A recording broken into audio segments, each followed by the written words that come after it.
organized by Rognidan and Vikruti Vigyan PG Association. This webinar is approved by MCIM Mumbai. In today's webinar, our guest speaker, Dr. Anand Hatgaonkar sir, will throw light on X-ray chest diagnostic interpretation. X-ray chest is most frequently requested radiological examination. It is the projection radiograph of chest. The systematic analysis of chest radiographic examination involves the sequential assessment of various anatomic structures and interfaces like chest wall, pleura, lungs, mediastinum, hilli, heart, pericardium, etc. This X-ray interpretation is a part of our pre-PG and final PG syllabus. It is must-know part in practical syllabus also. So, to guide our PGs regarding X-ray chest diagnostic interpretation, we requested our esteemed guest Dr. Anand Hatgaonkar sir to throw light on it. For this today's webinar, our chairperson is Dr. Vipul Kanani sir. He is HOD and Professor RT Ayurved College, Akola. Before continuing with our webinar, we should have to take a round around our RVPGS organization with some of its glimpses. So, for this, I request Dr. Mangesh Udmale sir, Associate Professor and HOD, Bhimashankar Ayurved College, Mansar, Pune, to introduce our RVPGA organization. Towards you, sir.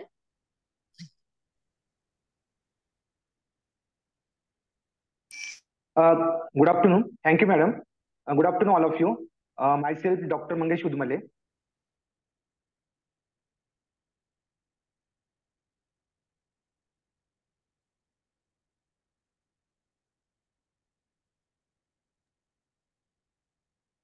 I would like to introduce our organization.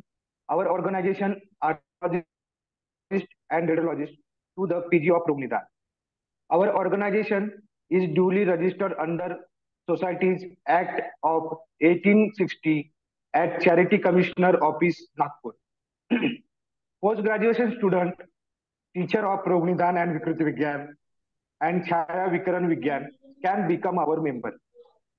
RVPGA is the only organization which fighting for the lawful rights of Rognidan and Vikruti Vigyan PGs.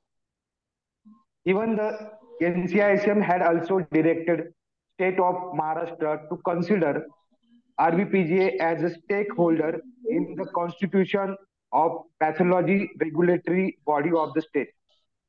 RVPGA is pursuing this matter with state and central government. Our organization activity: first, regular conduction of online webinar and offline seminar with both on national and international platform. So far now we conducted 23 national webinars on different diagnostic topics and a national conference on X-ray diagnosis at Nagpur. Second, hands-on training program for PGs at our partner NABL accredited pathology laboratory at Mumbai, Nagpur and Pune. We have planned a microbial hands-on training program for our PGs in upcoming event on 19th March 2024 at Nagpur. Third, publication of research paper of Rognidan student and faculties in our peer-reviewed international journal of diagnostic and research, means IJDR. Interested can visit our journal website www.ijdrindia.com. Our journal is enlisted in 8 database and 2 issue has been published. For edited book volume series through our international publication RIPI, which is registered in Government of India ISBN portal. Those who want to contribute for book chapter can visit RIPI website, means RIPI website. Website is www.rvpgaiip.com.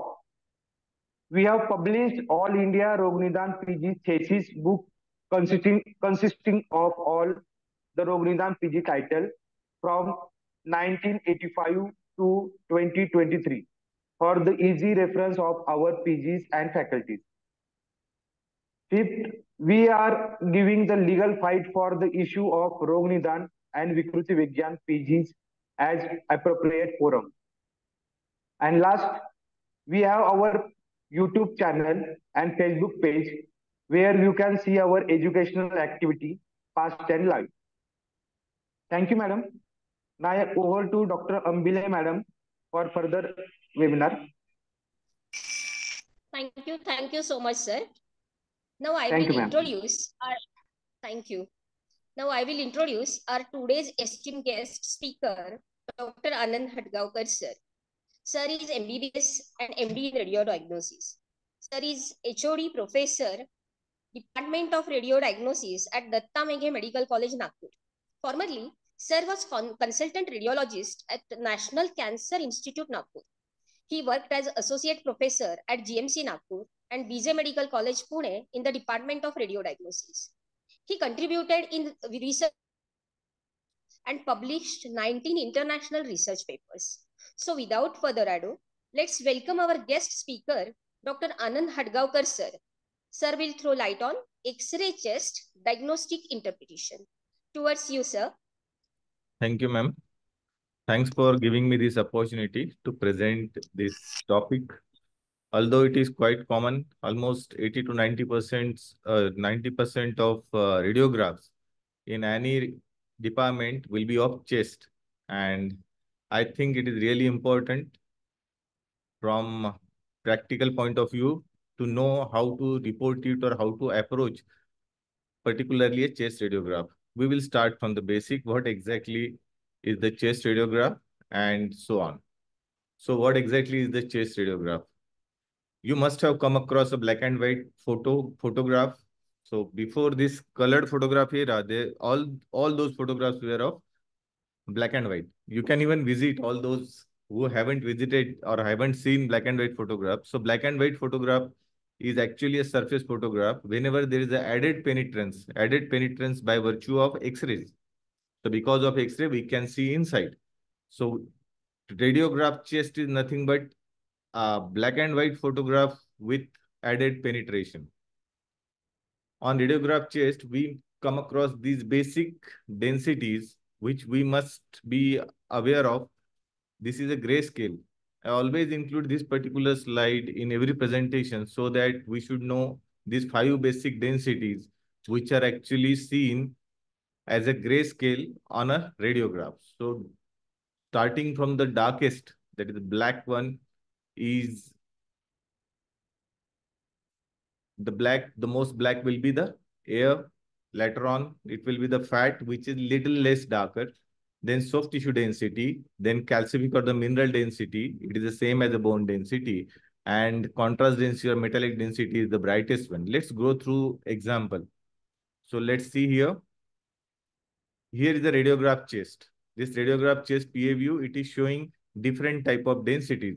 So this one is the air density, which is black one or the dark one. One can see even atmospheric air here outside the body. So air is the darkest density, followed by, see here, subcutaneous fat. Subcutaneous fat can be seen separate from that of the soft tissue density of the muscle.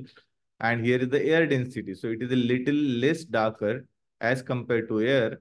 And if you will look at it, even here, intermuscular fat planes can be seen. Here in supraclavicular region, you can see some fat here.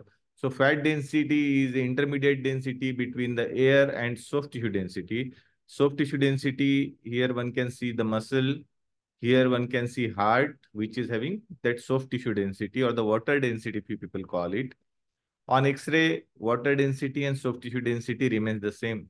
But if at all you are going ahead with CT, so water density we can differentiate from that of soft tissue density, where water appears little darker and it is actually seen separately with HU value of 0, what is confined on CT scan for water. And soft tissue will be from 25 to 45 and so on. So here is a liver with soft tissue density. Here is a spleen with soft tissue density.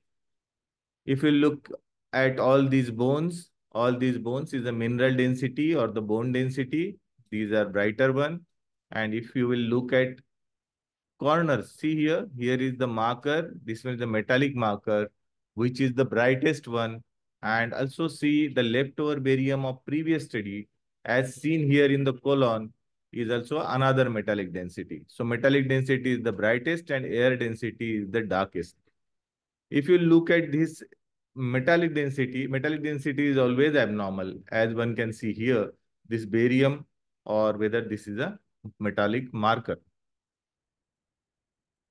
Before going ahead with systematic chest X-ray interpretation, one must be aware of these details, identification details.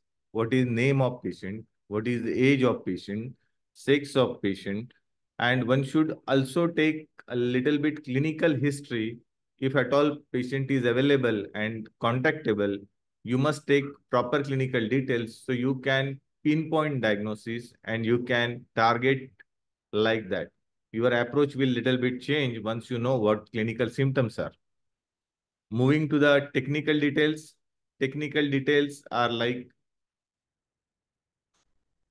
patient, like a patient details. It can be there even on chest radiograph, and there should be a side marker to determine which side, right or the left side, that patient's particular anatomical position, which is represented on radiograph, should be marked with these markers, either R or L. Look at this radiograph. Although it is somewhat abnormal looking radiograph with central heart and obliquely placed ribs, one is certainly sure that this is abnormal because we don't know patient details. Once we know patient details, like this one is a 3-year-old Bruno the Labrador, then we are sure about that this one is a normal X-ray because this is the X-ray of a dog. As one can see here, the Bruno is exercising on treadmill. So once you know about patient details, it really helps you in properly approach that radiograph. Always look for the side marker, as one can see here. Here is the L. L is the left-sided side marker. But if you will look at this radiograph carefully, heart is on the right side.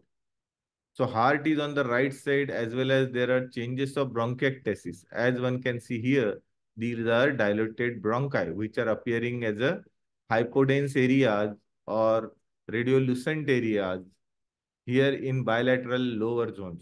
If I will say you that this patient is having repeated sinusitis, repeated, one can even see here, just I forget to show you that this means the gastric bubble. Gastric bubble should have been on the left side. So this patient is having situs inversus.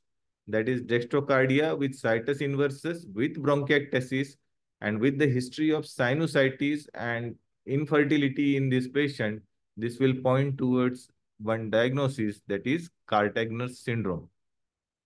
Cartagner's syndrome is immotile cilia syndrome. So what exactly is this heterotrichous spectrum? Normally, what one can see is in normal human being, there will be a situs solitus, which is a normal configuration of different organs in human body, where heart is usually on left side. On right side, lung is having 3 lobes. On left side, lung is having 2 lobes. Liver is on the right side. Spleen is on the left side, as do gastric bubble or the stomach. Exactly mirror image of this thing will be a situs inversus. Situs inversus, it is inverted image. What you will find? You will find 3 lobes in a lung on left side, 2 lobes in a lung on right side. Heart will be on the right side. Sir, any questions, sir? Liver is... No, you carry on, sir. Carry on. Liver is on the left side, stomach is on the right side, and spleen is also on the left side. But there is some heterotrichous spectrum in between. If you are having 3 lobed lungs on either side and heart is central, with liver being a central organ as do the stomach, this is called right atrial isomerism. But in this case, spleen is absent. And another variant is 2 lobes of lung on either side, central liver, central heart, stomach central, but you will find spleen on either side, that is a polysplenia. So easy to remember is asplenia, polysplenia syndrome. So such a importance of side marker is there. Once you are aware of this particular variation, these are normal variations, what you may come across while reporting radiographs. So this one is dextrocardia with bronchiectasis in Cartagena syndrome. Plenty of times, my students ask me whether we can make out sex of a patient on radiograph. It is a little bit tricky. That patient might be having gynecomastia, that male patient with gynecomastia, female patient which are having atrophic breasts. So in such a cases, it will be little difficult. But not only these soft tissue shadows, which will point towards the sex of the patient, as one can see here. Here the breast shadows are seen, which may point towards this particular patient being a female and this one being a male. However, one thing which can point directly to the diagnosis and the sex of the patient is the cartilage calcification. So if you look at costal cartilages, if at all these costal cartilages are calcified, one can see marginal calcifications in male patient, and if central calcifications are there, then this one is a female patient. So central calcification goes in favor of female and marginal male. One can remember it like male MM. So marginal calcification can be seen in male. Before moving ahead with systematic chest X-ray interpretation, just in short about technical details. Whenever we are talking about technical detail, this is related to the taking radiograph with proper factors, and also the path of X-rays is also equally important. Along with the patient's technical things like patient, whether he is having full inspiration or expiration, whether patient is in rotation. So in short, we will just go through exposure, penetration, and about the factors. Nowadays, it is least important. With CR and DR, we can adjust the penetration or we can adjust grayscale by just a shift of mouse. So exposure and penetration should be proper. I will just go through when to say exposure or penetration is proper. Whenever you are looking at chest radiograph, the proper exposure of the chest radiograph is said to be there whenever you can see upper four dorsal spines or the thoracic spines clearly. Here one can see these four thoracic spines. So this is adequately exposed or adequately penetrated radiograph. One can even look for retrocardiac vasculatures or retrocardiac vessels. If retrocardiac vessels is seen, this one can be another criteria. So upper spines of the upper four thoracic vertebrae should be seen, and along with that, retrocardiac vessel should be seen. One can say this particular radiograph is adequately exposed or adequately penetrated. About the path of X-ray beam is like from the X-ray tube. These rays are coming and in between patient is there. So whether these X-rays are passing from back to front, that is PA view, or from the front to back, that is AP view, to the film system or to the film. And what one can see here is the different path, how it appears on radiograph. Usually we are taking chest PA view. Chest AP view is only taken whenever patient is unable to stand or patient is bedridden or infant, or like in children also one can go ahead with supine film. One can see here is a critical patient. As one can see here, the supine radiograph of a chest is taken, and this one is the AP view and this one is PA view. So whenever you are looking at AP view, in AP view position is different and in PA view position is different. In AP view, we are asking patient, the patient is just lying down, and PA view, we are asking patient to remove shoulder from this field area. So it is something like Vitova position. As you have seen Vitthal Rakmai, our gods in Maharashtra. So these hands are on the side. The, typically it is like that position, and that way one can see here the scapulae, they are separated from the lung field. However, scapulae are overlapping in AP view. So in AP view, scapulae are overlapping. At the same time, one can see some cardiomegaly, which is seen on AP view. So apparent cardiomegaly is one of the sign which is seen on AP view. This one is PA view. If you look at these ribs and clavicles, so position of clavicles are more horizontal as hands are lying by the side in supine view. So clavicles are more horizontal in AP view, while they are more vertical in PA view. If you look at gastric bubble, so gastric bubble with fluid level is seen in AP view as patient is standing. So if stomach is containing any food or fluid, it will show fluid level. However, it will be absent in AP view. So these things are there. In AP view, frequently you will find the leads are attached and some sort of immobility or some metallic fixtures, or even you may come across some cardiac devices and likewise. So PA and AP view, although I am telling you how to differentiate between AP and PA view, my approach, although that chest X-ray will be same for PA and AP view. So let's go ahead with whether patient is that radiograph is taken in inspiration or expiration. So whenever patient is taking inspiration, so lung fields are seen darker. And how to recognize these radiographs are in inspiration or expiration? Look at these ribs. So if you look at the rib, this is the first rib. This one is the anterior second rib. This is the anterior third rib. This is the anterior fourth rib, anterior fifth rib, and anterior sixth rib. Whenever more than five ribs are seen, anterior ribs only. These are anterior ribs. If you look here at posterior rib, this one is posterior rib. This first rib, second rib, third rib. So posterior ribs are horizontally placed. And if you look at anterior ribs, these are obliquely placed. So more than five anterior ribs which can be seen in the lung field, or more than 10 posterior rib. 8 to 10 posterior ribs should be seen. So here, how many ribs one can see? 1, 2, 3, 4, 5, 6, 7, 8, 9. So more than 8 or 8 to 10 posterior ribs, if one can see here in the lung field, then we will call it a full inspiration or the inspiratory film. If less than it, then it is expiratory film. So have a look at the expiratory film here. In expiratory film, one can see crowding of ribs as well. Then here's another technical aspect. Whenever patient is in rotation, here the patient is in gross rotation to the right. So how to make out rotation? Look at the spinous processes in the midline and look at the medial end of clavicle.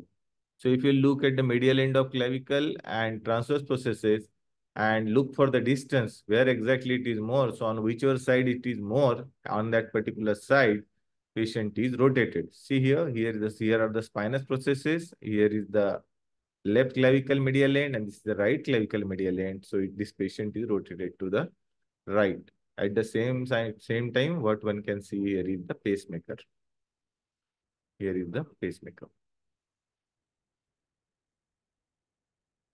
So while moving to the interpretation, as we all know, although almost 70 to 80% of radiograph in any radiology department will be of chest X-ray, most of them are normal.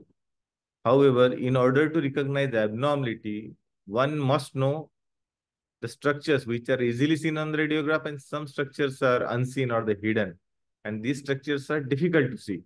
So all those structures which one can easily see, that's no problem. The problem is with these hidden areas or the unseen part. So let's go through what are these hidden parts. We always look for the bone, but most important bone, sternum. Sternum is always there in every chest radiograph, but we fail to see it or fail to notice it because of overlapping spine and different mediastinal shadows. Scapules are there on either side. However, we are separating them, or we are trying to see better lung field by taking them out by some maneuver. Vertebrae again in the midline. However, overlapping structures are there, so they are difficult to see, but one can see them. Humeri sometimes may be included in the field, and they can be seen in the corner. About the lung, few zones are there which we frequently miss, like apical zones. Apical zones, they are seen with difficulty because of presence of clavicle and overlapping ribs. Some crowding is always there at the top. Then both hyla are also difficult structure to notice. Retrocardiac region may not be seen well because of a cardiac soft tissue, as do infradiaphragmatic region. We frequently miss to see under dome of diaphragm. So these are unseen part. One has to pay attention to these unseen or the hidden areas, and just you have to improvise yourself every time you are missing something. Just go ahead with and improvise yourself. So I have just established one systematic approach. This one, there are so many approaches or so many uh, uh, formulas are there how to approach a chest radiograph. One, they say something like inside out approach. So in inside out approach, just one has to start from the midline. Midline means we are starting from the heart, then we are moving to the lung field and then to the chest wall or the bones. Some people report it as the outside in approach. I mean, they will report at first ki bones are normal. Then they will report about the lung parenchyma, and at last they will comment about chest. But in these reporting formats, you may miss few important findings. So I have established this A to H approach. This A to H approach, I named it after me only. So my name is Anand, surname is Hatgaonkar, so it is Anand Hatgaonkar approach. So we are starting with A, which is for airway. B is for bone. C is for cardiac seal out and CP angle. I have included both these things together because there are two CP angles. So cardiac seal out with cardiophrenic and costophrenic. Both angles we can include, and that way it will be easier to remember. D actually is for diaphragm. E for extrapulmonary soft tissue. F is for lung fields and fissure. These are related. I will tell you how. Then G for gas under diaphragm or gastric bubble. I have named them together. Then H is for hilum and hidden area. So let's go through each mnemonic one by one or approach. So at first about A is for airway. Yeah, among the airway, one can see trachea and bilateral mainstem bronchi clearly. I think you have noticed this red arrow is showing the same. So always look for any abnormality in this area. What one can see here is trachea is deviated to the left with some soft tissue here. This one is actually a difficult case to diagnose as this area is already overlapped by so many things. Sternum is there, some mediastinal soft tissue is there, as well as vertebra is there. So CT was a better modality to diagnose what exactly is going wrong in this region. So there was one peak bronchus or the tracheal bronchus. Sometimes bronchus directly arises from the trachea, and these bronchus is separately supplying some area which may undergo pathology, as in our previous case where we have seen small consolidation and that was pushing trachea to the left.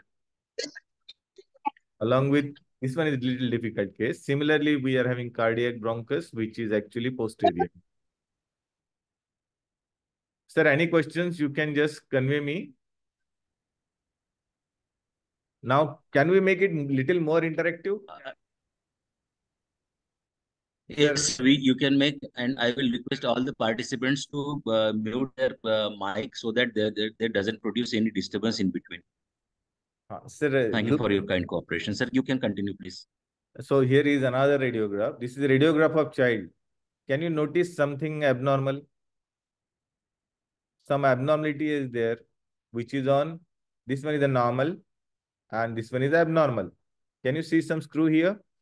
So once a screw is here, that is a foreign body, Sir. which is seen in right mainstem bronchus. So here is a trachea, here is a right mainstem bronchus, and one can see this screw is here. Because of this screw, there is a patch of consolidation with partial collapse, as one can see here in right lower lobe.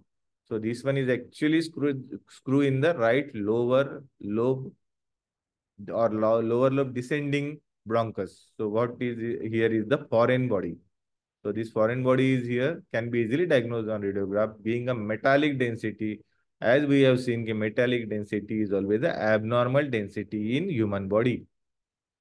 Now moving to the next thing, that is B. After A airway, we are moving to the B bones. There are plenty of bones which can be seen on radiograph. This one is the only horizontal long bone in the human body, that is clavicle. Here is the clavicle. What one can see here is a sternum. So if you look carefully here, this is sternoclavicular joint, and from sternoclavicular joint, one can see part of sternum. Sternum is always there in the field, and one should always notice it for the abnormality. Another, this one is a spine. As one can see, the midline is the spine. And just to mention about, we have already seen in hidden areas, these bones, which we frequently miss, is the scapula and part of humerus, if at all, it is included in chest X-ray. Can you notice something abnormal here? Something is missing. As one can see here in this particular radiograph, there are no clavicles. So clavicles are absent. So this is a case of cleidocranial dysplasia. When clavicles are absent, it may be associated with some abnormality of a scapula or some accessory bones also can be seen. These are called, this one is the accessory bone, and some scapular abnormality like spingal shoulder can accompany it.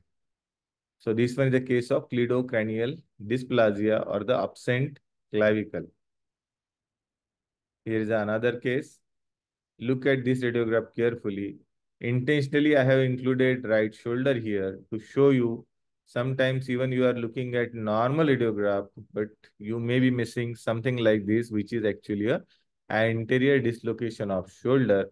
You may visit the patient, you may ask for some problem, what exactly is having. This patient might be having recurrent dislocation of the shoulder. So here is the anterior dislocation of shoulder, right shoulder, as seen in this particular radiograph. This one is a little tricky. One has to look for the spine, and one can see here some widening of the spinal canal is there. Along with that, a bony spur, which is dividing canal into two. This is called diastematomylia or the split cord. So spinal cord is split into two parts. So this split cord. Incidental finding of some hemivertebra is also there in this child. Bones we will just continue with. It is always challenging to count ribs. So I am giving you a simple method to count rib. First rib should be counted like this. And after first rib, you should count second rib like this, third rib, fourth rib, and so on. But I think it is also difficult. So always count first rib like this only, because you have to look at the transverse processes of that vertebra, where exactly that rib is articulating. If that transverse process is upwards, that means it is a thoracic transverse process. If it is downward sloping, then it is a cervical. So cervical rib may mislead you. So cervical rib, if at all there, it may cause some thoracic inlet syndrome and compression of all those vessels and nerves which are going through the thoracic inlet. So here is the first rib. A simpler way of counting it, first rib, and go ahead with counting posterior ribs or anterior ribs.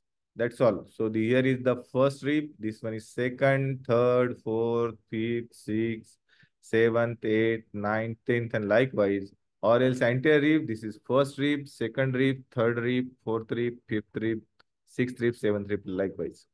So counting rib is important. That way you will be able to, you will make sure which rib or which number of rib or how many number of ribs are damaged or the fractured. So that will also help in localizing any tumor or some problem is there with the ribs. You can see that carefully.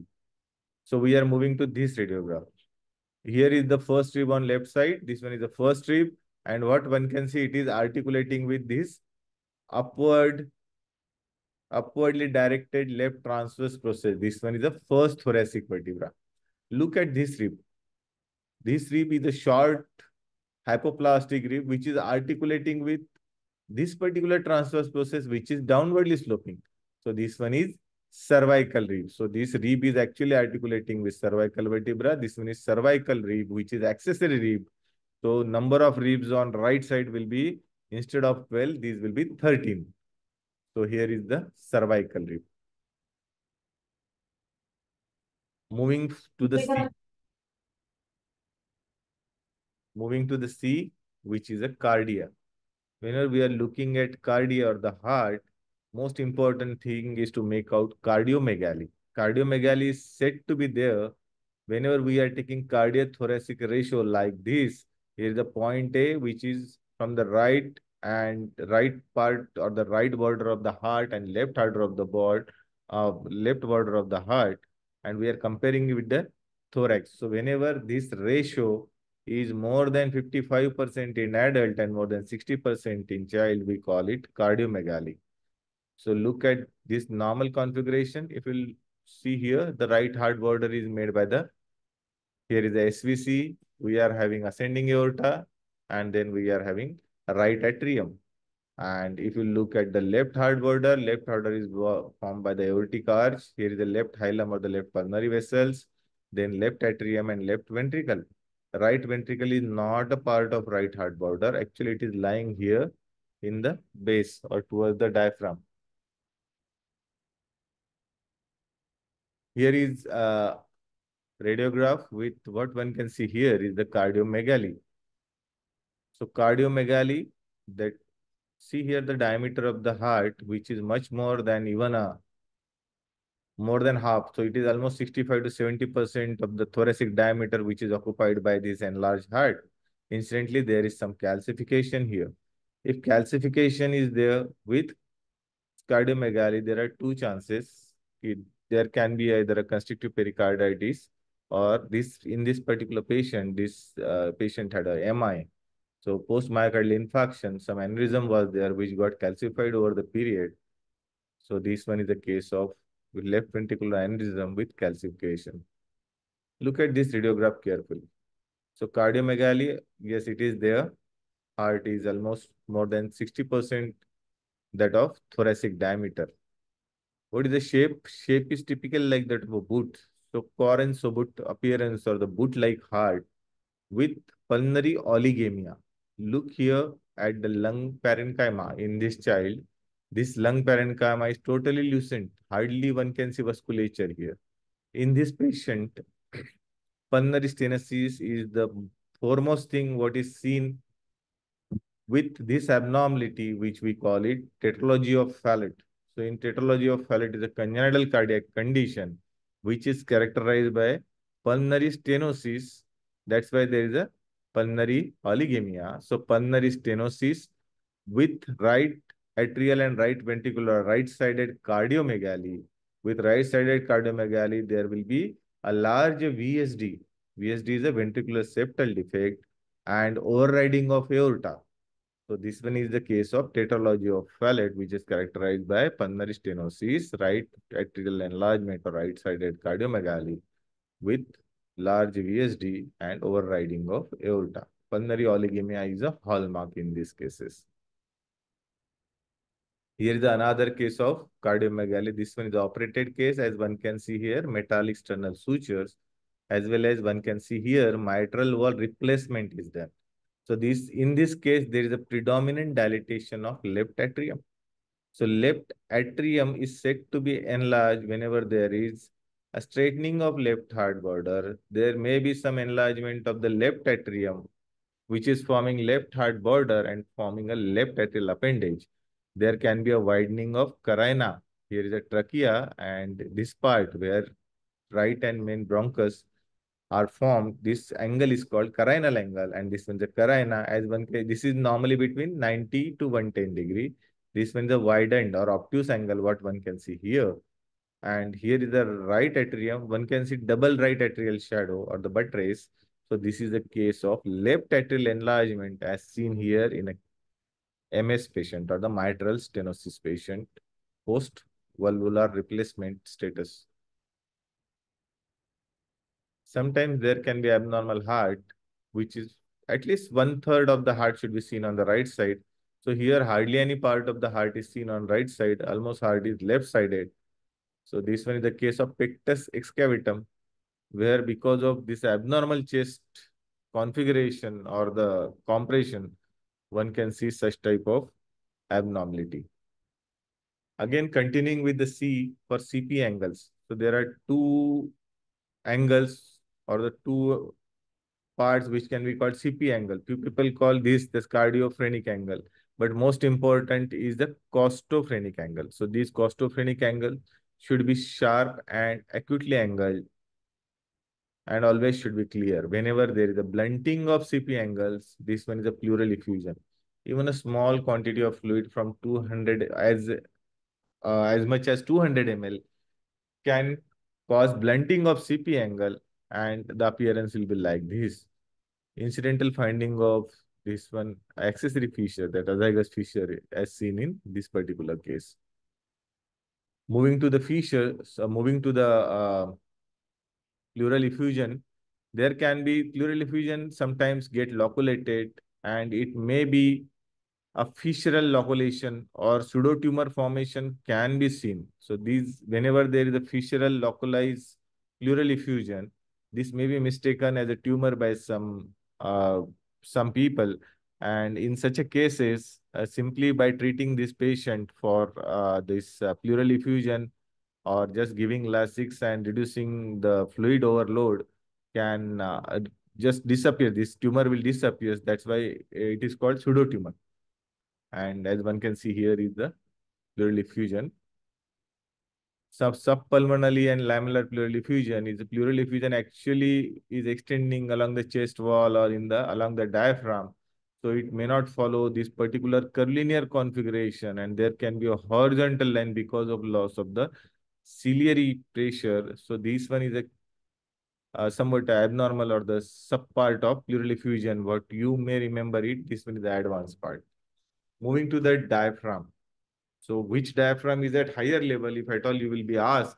Remember, wherever the heart is putting some weight on the diaphragm, and that particular side of the diaphragm is at lower level. So here is the left diaphragm, which is at lower level as compared to the right hemidiaphragm. So left diaphragm is at lower level. See here is the eventration of left hemidiaphragm, as one can see here, and multiple vowel loops are seen in the thoracic region. So eventration, and sometimes there can be diaphragmatic rupture. So one must be aware of diaphragmatic rupture, but usually it follows some sort of trauma. Spontaneous diaphragmatic rupture is very rare. So this one is left diaphragmatic eventration as seen in this asymptomatic patient. Moving to the extrathoracic soft tissue, we have seen something that extrathoracic soft tissue like breast shadows and even a muscle can be seen based on chest radiograph, which is properly exposed. If you look at this radiograph, right-sided breast shadow is seen, however, left-sided breast shadow is absent. So this patient had undergone left-sided mastectomy. If left-sided mastectomy is done, means this patient is having left-sided breast cancer.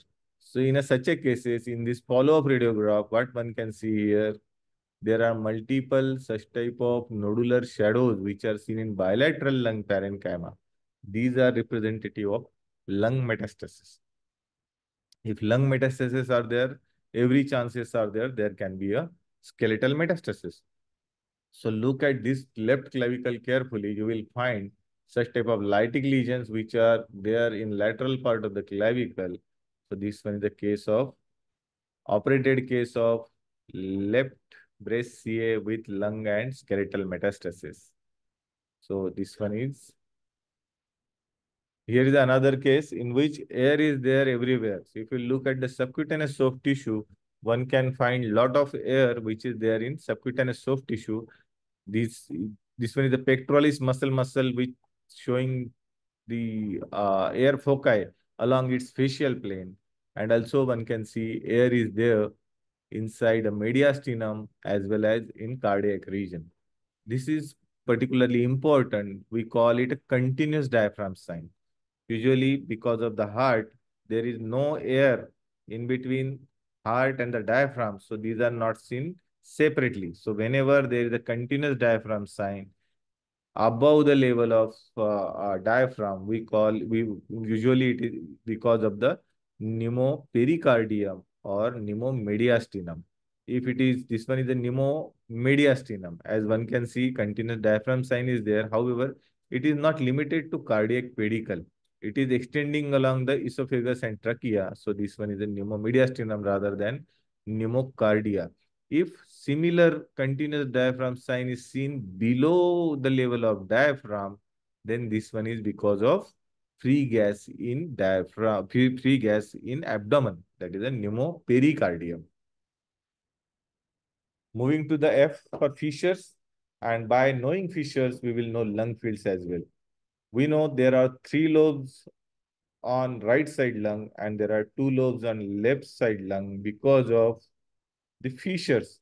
So we are having oblique fissures on either side, which are dividing lung into 2 parts. And on the right side, if you look at, there is an additional fissure, we call it horizontal fissure or the minor fissure. And these are oblique fissure or the major fissures. So on right side, there are 2 fissures. On left side, there is only 1 fissure, that is the oblique or the major fissure. So on right side, there are 3 lobes and on left side, there are 2 lobes. These fissures are not seen on radiograph unless and until these oblique fissures, these are obliquely placed, so not seen on chest PA or chest AP view. However, they are seen very clearly on lateral radiograph. If you look at the horizontal fissure, as this placement is horizontal, these sometimes can be seen if X-rays are going perpendicular to this line. So as one can see here is the minor fissure, what is seen in this particular radiograph. Sometimes some accessory fissures are seen. We have already seen this radiograph while commenting about costophrenic angle, blunting of costophrenic angle with pleural effusion. And this one is a azygous fissure, as one can see here. The medial part to the azygous fissure can be called azygous lobe. Moving to lung fields and zone. As one cannot see oblique fissure on chest radiograph, we cannot differentiate that particular lung parenchyma or lung field into different lobes. So being an intelligent people, radiologists, what they did, they divided this lung parenchyma or whatever the lucent lung one can see into zones. So how they had made zones? So one must remember the anterior ribs. So here is the first rib and this one is second anterior rib, third anterior rib, fourth anterior rib, fifth anterior rib, sixth, seventh and onwards. You have to remember only second and fourth anterior ribs. So right upper zone is above inferior border of second rib. So inferior border of second anterior rib above is upper zone. So as one can see here is the upper zone. Inferior border of second anterior rib and inferior border of fourth anterior rib. This region is called mid zone. And below the level of inferior border of fourth anterior rib is lower zone. So remembering zone is quite simple. Upper zone above inferior border of second anterior rib. In between inferior border of second anterior rib and fourth anterior rib inferior border, it will be the mid zone. And below the level of inferior border of the fourth anterior rib will be lower zone. So whenever we are describing pathology, we can describe it by virtue of zones, as we cannot make out lobes on chest radiograph. See here, sometimes we may be able to make out a lobe. As in this case, one can see radio opacity is there in right upper zone. However, there is a retraction of minor fissure as well. So this case, one can say right upper lobe partial collapse consolidation. So this one is right upper zone consolidation. You may comment if at all one can see horizontal fissure or the minor fissure. Here is another case, difficult to diagnose. One triangular radiopacity, what is seen in the retrocardiac region, the another hidden area. This one is the left lower lobe collapse. These small pneumothoraxes are really difficult to diagnose and one must practice it again and again to look for such type of collapsed lung, which may be seen in with or without trauma. Spontaneous pneumothorax is also not rare. So whenever trauma patient is there, we are always looking for pneumothorax. But if at all in a non-traumatic patient, you are missing tension pneumothorax, then it will be a catastrophe. So try to train your eye to look for such type of small pneumothoraces, which can be seen as a lucency devoid of vascular markings, and one can even see a collapsed lung inside. It's little bit tricky. one has to practice it.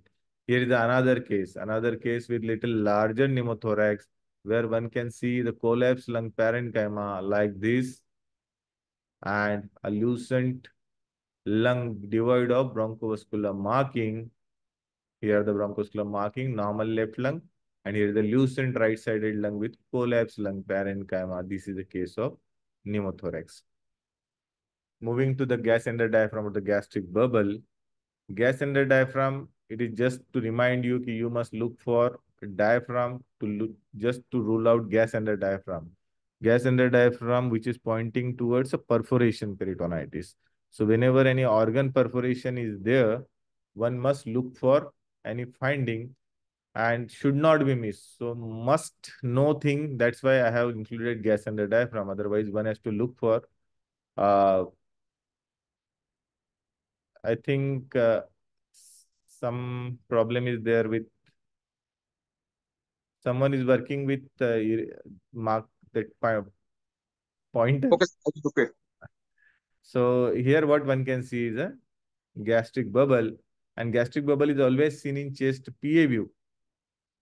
While in chest AP view, this may not be seen as patient is in supine position. So see here. Here what one can see here is the sub gastric bubble. Along with that, one can see some free gas. So this free gas, what one can see under either diaphragm, but whether this free gas is really important or whether it is representing, this one is representing a gastric perforation or any sort of hollow viscous perforation in the abdomen. So look at it carefully. If at all you can see such type of hostile markings, if hostile markings are there, then these are representative of some syndrome where colonic gas is entrapped in between the diaphragm and adjacent organ, like liver here and spleen on other side. So this one is called Chilaiditi syndrome. So in Chilaiditi syndrome, it may not be representative of perforation peritonitis. So in this case, whatever the findings are there, which are pointing to the benign condition rather than abrupt action, which may be necessary if free gas under diaphragm is there. Moving to the hilum. H is for hilum. The last point is there. The left hilum is at higher level as compared to the right hilum. So left hilum is at higher level as compared to the right hilum because of it is actually riding the left mainstem bronchus. So if you will see, left pulmonary artery is going like this above, and that way a left hilum is at higher levels. So diaphragm, left diaphragm is at lower level, left hilum is at higher level. Why knowing this configuration is important? As we all know, left hilum should have been at the higher level.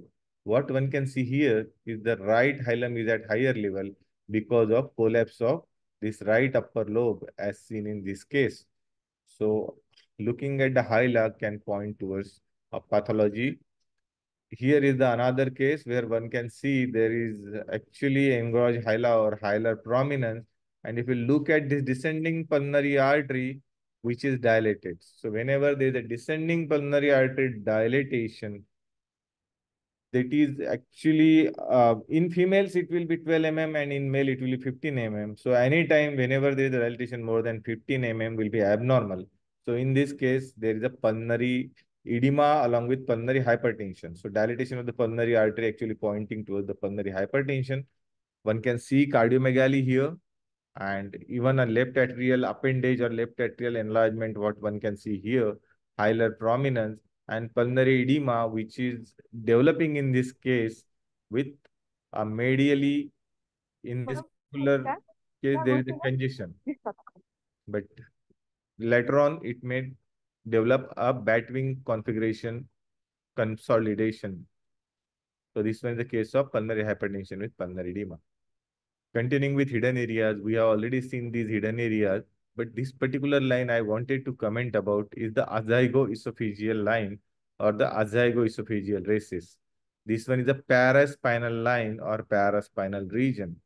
So these lines, along with this one is a paratracheal stripe and paraspinal, paravertebral lines. This one is a paratracheal stripe.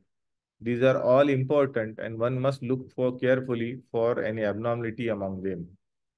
Here is the absent azygoesophageal line. With that, what one can see here is the fluid level with some dilated organ. This one is esophagus. Esophagus in hiatus hernia, which has actually migrated.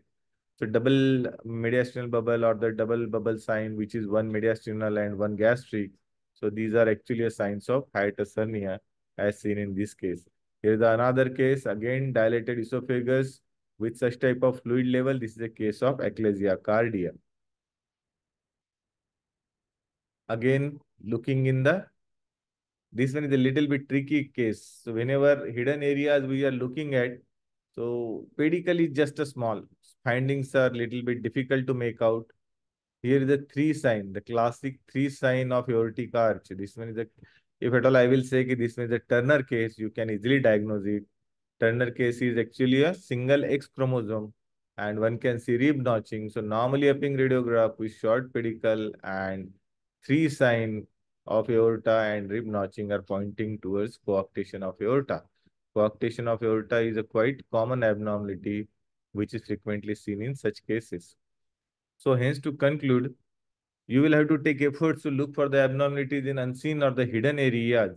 So hidden areas are really important. So our last point and even in the start of the lecture, I had commented about hidden areas. What are common areas, and that also we have discussed, but that abnormality is quite easy to identify in these areas. You must be aware of how to count rib, how, what are different fields and how to describe that lesion. And you may go ahead with your proper diagnosis with this proper approach. And last but not least, make your own rules so not to miss abnormality. As I had given you this new approach, A to H approach, Anand Hatgaonkar approach. Similarly, you can have your own approach. Previously or well-known approaches are inside out and outside in, but you may miss some pathologies. But this approach, which is also paying attention to the hidden areas, you will hardly miss any finding in chest radiograph. Thank you. Thank you. Thank you so much, sir.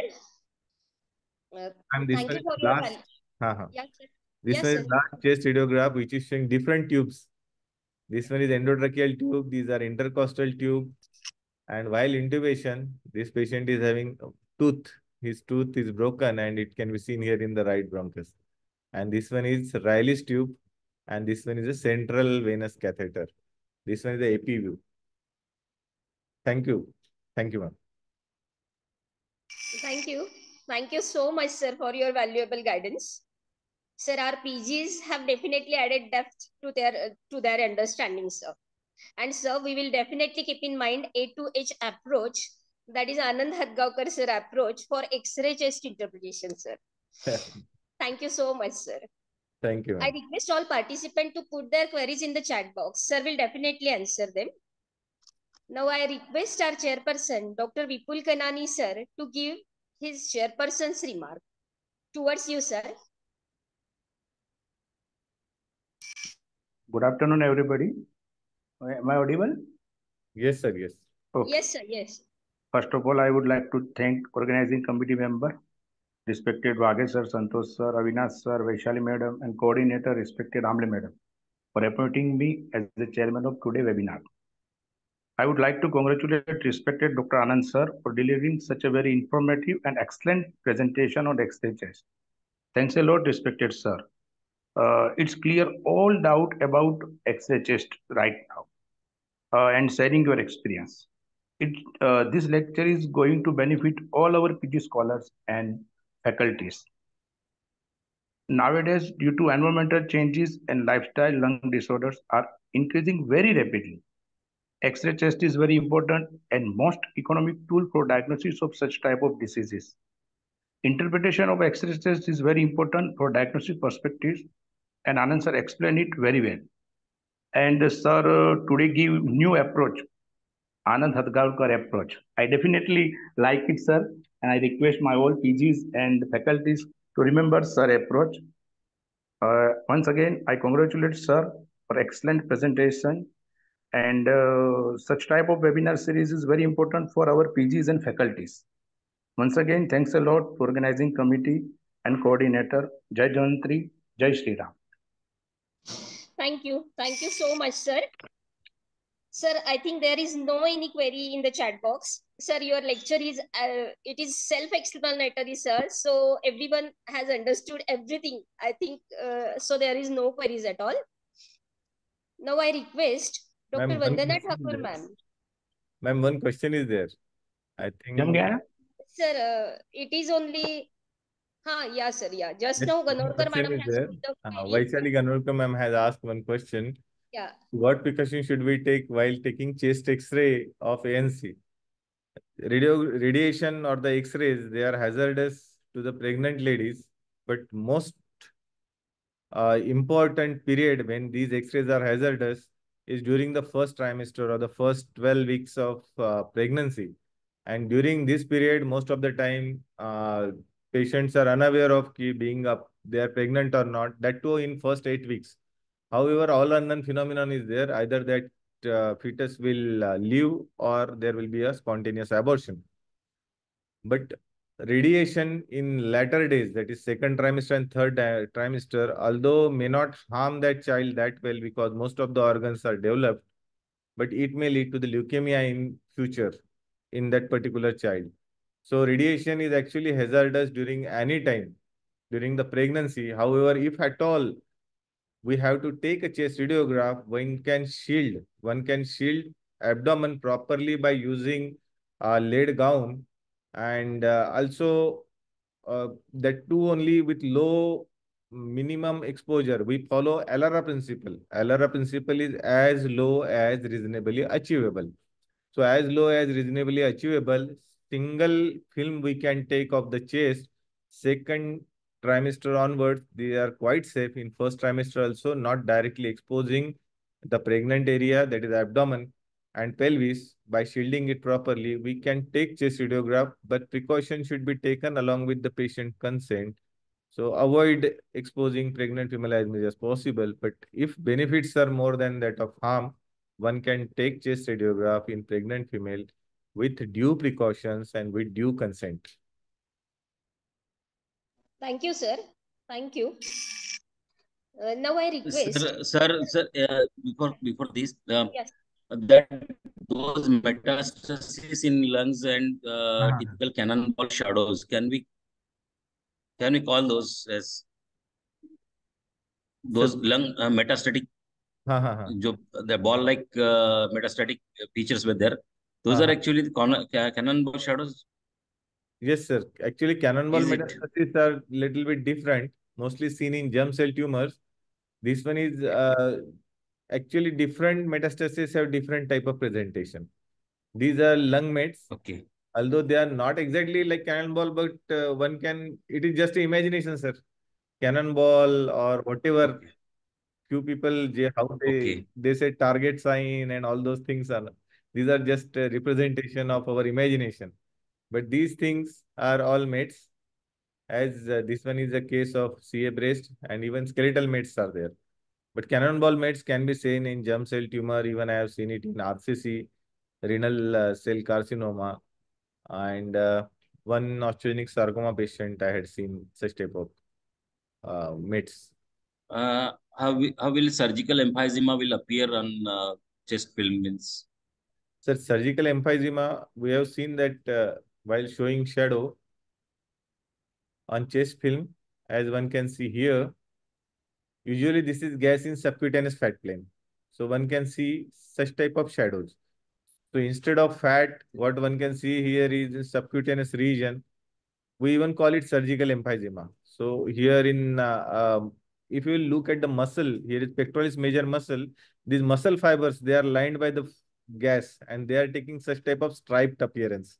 So this way the right pectoralis major muscle, which is giving a striped appearance because of the surgical emphysema. Here one can see subcutaneous fat plane with air foci within. So this one is surgical emphysema or subcutaneous emphysema in this particular trauma patient. Incidentally, this patient is also having this continuous diaphragm sign with mediastinal emphysema as well. So mediastinal or the pericardiac emphysema. So fracture rib and multiple findings are there which are corroborating with this surgical emphysema finding. When I saw this film, I was thinking that it is the surgical emphysema. Yes, sir. But the other continuous sign I was not aware of. But this makes us a little wiser about Yes, sir. considering both the possibilities at a simultaneous time. Sir, I call it air everywhere. There is air in muscle layer, there is air in subcutaneous layer, air is in mediastinum, air is in cardia, pericardia, and even some lung emphysema is also there. But I was unable to demonstrate. That's why I am not saying it. Thank you, sir. Sir, again, one query from Ravina ma'am. How to differentiate in chest X-ray in collapse of different lobes? Ma'am, as I have told you already, one can make it is just an indirect representation, as one cannot see lobes. So what exactly we will go ahead with? We can see only minor fissure, and sometimes in collapse one can see major fissure. I am having few radiographs which are representative of lobe collapse. As in this particular radiograph, one can see right upper lobe collapse. So see here, here is the right upper lobe is there. This is actually consolidation. But as one can see minor fissure here, which is there a little bit because of the collapse, it is moved upwards along with hilum. Hilum, both hilum are at same level. So right hilum is at little bit upper level. So this one is right upper zone collapse consolidation. So right upper zone collapse consolidation, apical region or the upper zone with minor fissure which is showing some mass effect or some retraction. So this one is the case of right upper lobe collapse. Even better cases there, I will show you later on. But lower lobe collapse is little bit tricky. One can see here a left lower lobe collapse which appears as a triangular region here. Here is a triangular area which is seen in this particular radiograph. So this triangular area is representing left lower lobe collapse. It is in retrocardiac region. Left lower lobe is little bit posterior to the diaphragm. Hence, usually this triangular area crosses the diaphragm because posteriorly lung is going posterior to the diaphragm. Diaphragmatic orientation is little bit different. So that's why it is more on posterior aspect and it appears to be crossing the diaphragm. This one is left lower lobe collapse. Another radiograph of right upper lobe collapse is again I have. This is the right upper lobe collapse where hilum is pulled quite upward. Right upper zone, such type of radio opacity is there with retracted minor fissure. So minor fissures sometimes can be seen, and this is actually representative of right upper lobe collapse. Middle lobe collapse, usually middle lobe is or the on the right side. It is along the cardiac border. So usually it is collapse along the cardiac side. So it is a difficult to show thing. But upper lobe and left lower lobe, if complete collapse is there, one can comfortably diagnose it. Thank you, sir. I think queries are over, sir. Now I request Dr. Vandana Thakur ma'am, Associate Professor, Department of Rognidan and Vikruti Vigyan, Naminath Ayurved Medical College and Research Center, Agra, Uttar Pradesh, to deliver vote of thanks. Towards you, ma'am. Thank you, ma'am, for this opportunity.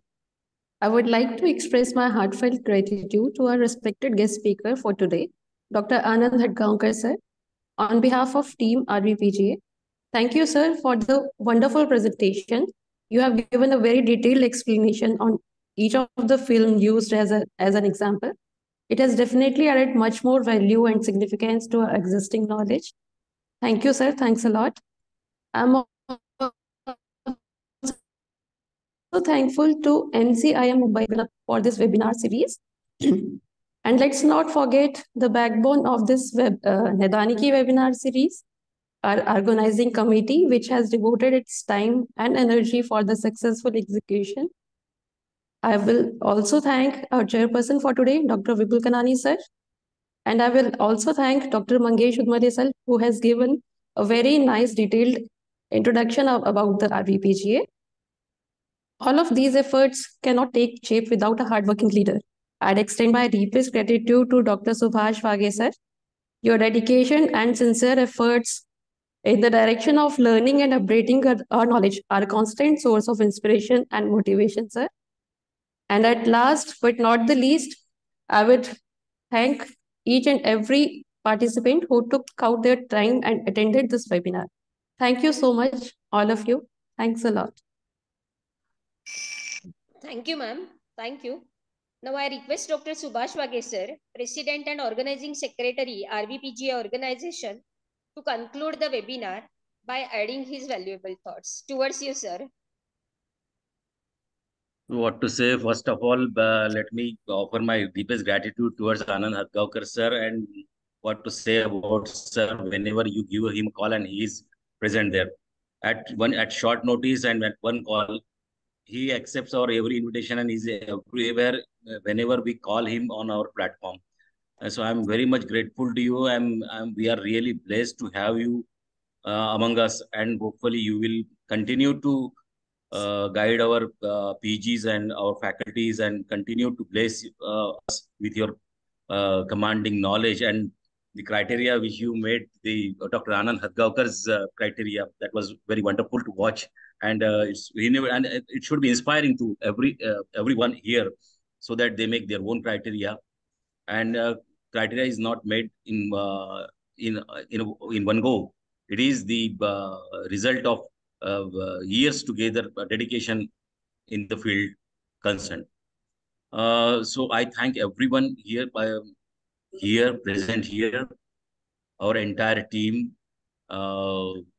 First of all, the speaker, Dr. Anand Hatgaonkar sir, coordinator, Dr. Deepali Amle madam, chairperson, Dr. Vipul Kanani sir, vote of thanks giver, Dr. Vandana Thakur madam, and our entire team of RVPJ and all the participants who participated in the webinar and listened patiently.